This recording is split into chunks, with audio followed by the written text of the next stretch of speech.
নমস্কাৰ বন্ধু বান্ধৱীসকল, কি খবৰ আপোনালোকৰ? আশা কৰোঁ সকলো ভালে আছে।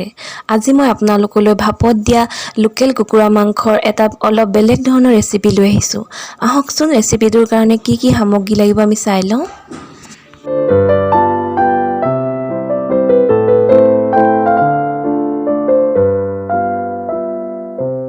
প্ৰথমতে মই বিলাহীখিনি মজলীয়া আকাৰত কাটি লৈ এটা মিক্সাৰ জাৰত ভৰাই মিহিকৈ পেষ্ট বনাই ল'ম। বিলাহীখিনি পেষ্ট বনাই লোৱাৰ পিছত পিঁয়াজ কেইটাও মজলীয়া আকাৰত কাটি আধা চামুচ গৰম মছলা পাউডাৰ, নহৰু আৰু আদাৰ সৈতে পেষ্ট বনাই ল'লোঁ।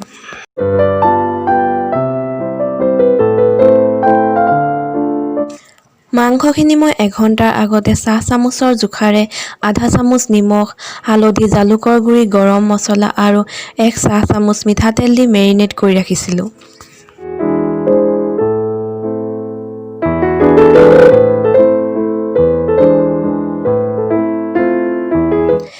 এতিয়া এখন কেৰাহী গৰম কৰি লৈ তাত মিঠাতেলখিনি এড কৰি দিম আৰু তেলখিনি পকিলত মাংসখিনি এপিচ এপিচকৈ মই তেলত দি দিম।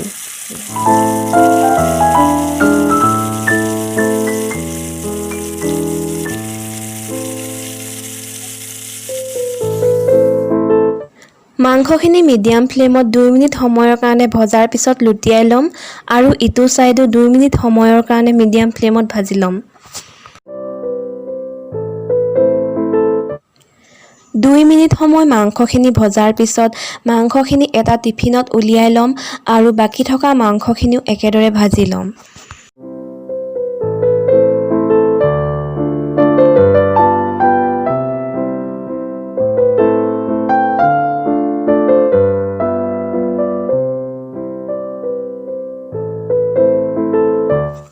মাংসখিনি ভাজি হোৱাৰ পিছত কাটি ৰখা আলু কেইটুকুৰাও অলপ ৰঙচুৱাকৈ কম ফ্লেমত ভাজি ল'ম।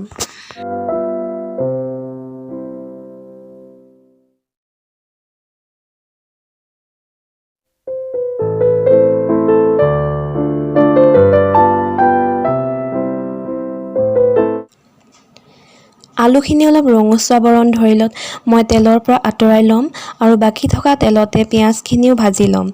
এইখিনি সময়তে মই ইয়াত আধা চামুচ হালধি পাউডাৰ আৰু সোৱাদ অনুযায়ী নিমখো এড কৰিম।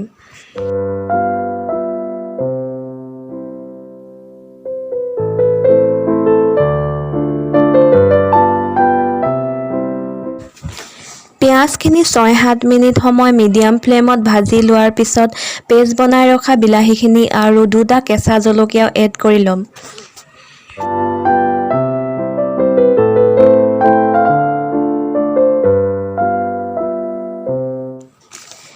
এতিয়া এই আটাইখিনি সামগ্ৰী পুনৰ 5-6 মিনিট সময় মিডিয়াম ফ্লেমত ভাজি লৈছোঁ আৰু অলপ তেল বিৰিঙি অহাত গেছৰ ফ্লেম অফ কৰি দিলোঁ।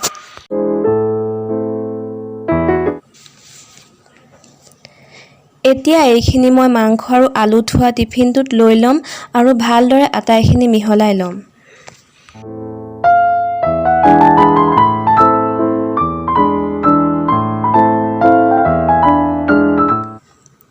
সকলোবোৰ ভালদৰে মিলাই লোৱাৰ পিছত টিফিনৰ সাঁফৰখন টানকৈ লগাই দি মই এটা কুকাৰত এই টিফিনটো ভৰাই দিম। কুকাৰটোত মই একে সময়তে ভাতৰ কাৰণে চাউলো পাতি দিছোঁ। কুকাৰটোত এটা হুইচেল দিব লাগিব আৰু কুকাৰটোত হুইচেল দিয়াৰ পিছত নিজে নিজে ঠাণ্ডা হোৱালৈ অপেক্ষা কৰিব লাগিব।